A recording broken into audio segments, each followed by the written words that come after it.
അപ്പോൾ ഗായ്സ് അസ്സലാമു അലൈക്കും. ഇന്ന് ഞാൻ വന്നിട്ടുള്ള ഒരു വീഡിയോ ശരിക്കും പറഞ്ഞാൽ ഒരു ഭയങ്കര സങ്കടമുള്ള കേസാണ് ഗായ്സ്. പറയാണ്ടിരിക്കാൻ എനിക്ക് കഴിയില്ല. കാരണം വെച്ചാൽ എനിക്ക് അറിയുന്ന ആളാണ്. അപ്പം എൻ്റെ ബന്ധുവല്ല, ബന്ധുവാണെങ്കിൽ ഞാൻ ബന്ധു എന്ന് തന്നെ പറയും. പക്ഷെ എനിക്കറിയാം, ആളെ ഞാൻ അറിയാം. അപ്പം ഞാൻ മുന്നേ മീൻസ് ഞാൻ അവരുടെ ഫാമിലിയിൽ മുമ്പ് ആരൊക്കെയോ എന്തോ കുറച്ച് സുഖമില്ലാണ്ട് ഉണ്ടായിട്ടുണ്ടായി. ഇത്തിരി മാനസികമായിട്ട് പ്രശ്നം, അതിപ്പോൾ എന്താക്കാനാ ആയി. അവരങ്ങോട്ട് പോവുകയും ചെയ്ത് കഴിഞ്ഞു. പക്ഷേ ഇവർക്ക് ഈ ഒരു ഫാമിലിയിൽ ഈ ഒരു ഉമ്മാക്കും ഹസ്ബൻഡ് ആൻഡ് വൈഫിന് 4 പെൺകുട്ടികളാണ്. ഈ 4 പെൺകുട്ടികൾക്ക് ആൺകുട്ടികളില്ല എന്നുള്ളൊരു പ്രശ്നമേ ഉണ്ടായിട്ടുള്ളൂ. അതിന് മാത്രം അവർ അനുഭവിക്കുകയും ചെയ്തിട്ടുണ്ട്. ബാക്കിലോട്ടായിരിക്കും സുഖമില്ലാത്തതിൻ്റെ പേരിൽ ഈ കുട്ടി വളർന്നു വരുമ്പം ഈ കുട്ടികൾ വളർന്നു വരുന്നതിൻ്റെ അവർക്ക് മാനസികമായിട്ട് പ്രശ്നമാണ്. അങ്ങനെ ഒരു ചൊല്ല് പറഞ്ഞുണ്ടാക്കി. ആരാണോ ഉണ്ടാക്കിയെന്ന് പഠിച്ച റബ്ബിനെ അറിയുള്ളൂ. അങ്ങനെ ഇവർ പുറത്തൊക്കെ പോകുമ്പം ഇവർക്ക് പഠിക്കാനൊക്കെ ഒന്നും മര്യാദയ്ക്കൊന്നും പറ്റിയിട്ടില്ല. അവർ അങ്ങനെ ഒന്നും അയച്ചില്ല. ആ ഒരു ഫാമിലി അത്രയൊക്കെ ആയിരിക്കും ചിന്തിച്ചിട്ടുണ്ടാവുക. അങ്ങനെ കുറേ പഠിച്ചിട്ടൊന്നുമില്ല. അപ്പോൾ ഇവരെന്ത് ചെയ്യുക, പോകുമ്പം ഈ മെച്യൂർഡ് ആയ ആണുങ്ങളാണെന്ന് ഞാൻ പറയുന്നില്ല, കുറച്ച് അതിലേക്ക് പോകുന്ന ആ ഒരു ഏജിലുള്ള പിള്ളേർ കല്ലെടുത്തെറിയുക, അല്ലെങ്കിൽ വെറുതെ ഓളെ മേത്ത് തട്ടാനല്ല, എവിടെയെങ്കിലും എറിയുക, എന്നിട്ട് എവിടെയെങ്കിലും നോക്കുക, അല്ലെങ്കിൽ ഒന്ന് കൈമുട്ടി പാട്ട് പാടുക, അല്ലെങ്കിൽ ഒന്ന് വിസിലടിക്കുക. അങ്ങനെയുള്ള ബുദ്ധിമുട്ടുകൾ ഇവരിങ്ങനെ ചെയ്തുകൊണ്ടിരിക്കുക. ഇവരെ ഒന്ന് റോട്ടിൽ കണ്ടാൽ അത് ബാക്കിയുള്ള ആൾക്കാർക്ക് ഒരു ഹരം കിട്ടുന്ന എന്തോ ഒരു ഉന്മേഷമാണ് ആ കുട്ടികളെ കാണുമ്പോൾ. അവർക്ക് കുറച്ച് പൈസ സാമ്പത്തികമായിട്ട് കുറേ ബാക്കിലോട്ടുള്ള ഫാമിലിയാണ്. അപ്പം വല്ലാത്ത ഒരു അനുഭവം അവർ അനുഭവിച്ചിട്ടുണ്ട്.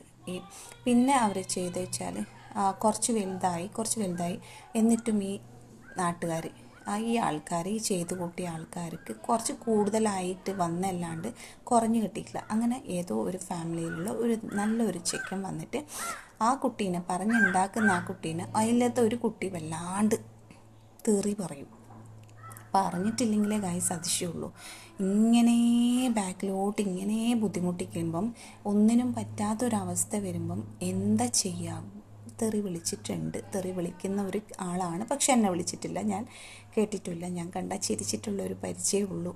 അപ്പം തെറി വിളിക്കുന്നത് കൊണ്ട് ഓളെ കാണുമ്പോൾ റോഡിൽ കിട്ടിയാൽ ഒരു ഭയങ്കര സന്തോഷമാണ്. ഓളെ വെച്ചിട്ടായി പിന്നെ കളി.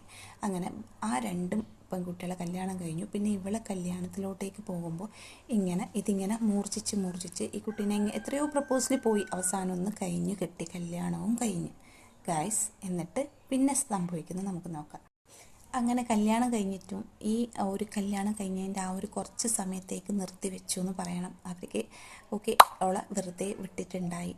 പാവം, അത് നല്ല ജീവിതം തുടങ്ങി നല്ലൊരു ചെക്കനായതുകൊണ്ടാണ് ഇതൊക്കെ കേട്ടിട്ടും ഇതൊന്നും വലിയ പ്രശ്നമില്ലാന്ന് കണ്ടിട്ടും കിട്ടിയത്. ആദ്യമൊക്കെ കുറേ പ്രപ്പോസൽ ഒഴിഞ്ഞു പോയിട്ടുണ്ട്. പക്ഷേ കല്യാണം കഴിഞ്ഞു. നല്ല ഭംഗിയുള്ള കുട്ടികളാണ്, അതുകൊണ്ട് കല്യാണവും കഴിഞ്ഞു. പക്ഷേ എന്തോ ഒരു കഷ്ടകാലം പിന്നെയും ഈ പറഞ്ഞുണ്ടാക്കി, ഈ പാട്ട് പാടി, ഈ കൂക്കി വിളിച്ച്, ഈ കാണാതെ കല്ലെറിഞ്ഞ് വേദനിപ്പിച്ചു, അങ്ങനെയൊക്കെ ചെയ്യുന്ന ആൾ പിന്നെയും അവരെ ജോലി കണ്ടിന്യൂ ചെയ്തു. ചില ഉമ്മാരൊക്കെ ഒരു പ്രശ്നമുണ്ട് ഗായ്സ്, പണിക്കൊന്നും പോവില്ല. വീട്ടിൽ നല്ലോണം മുകറ്റം തിന്നാൻ കിട്ടുന്ന ചില വീടുകളുണ്ട്. ഒന്നും നോക്കൂല, കൊഴുത്ത് ഇങ്ങനെ വരുന്ന ആൾക്കാരുണ്ട്. അവർക്ക് വേറെ ആരെയും വേദനയും സങ്കടവും ഒന്നും അറിയേണ്ട ആവശ്യമില്ല, അല്ലേ? അങ്ങനത്തെ ആൾക്കാരുണ്ട് ഗൈസ്. നിങ്ങൾ നോക്കിക്കോ, ഞാൻ വെറുതെ ഒന്നും പറയല്ല, അങ്ങനത്തെ ആൾക്കാരുണ്ട്.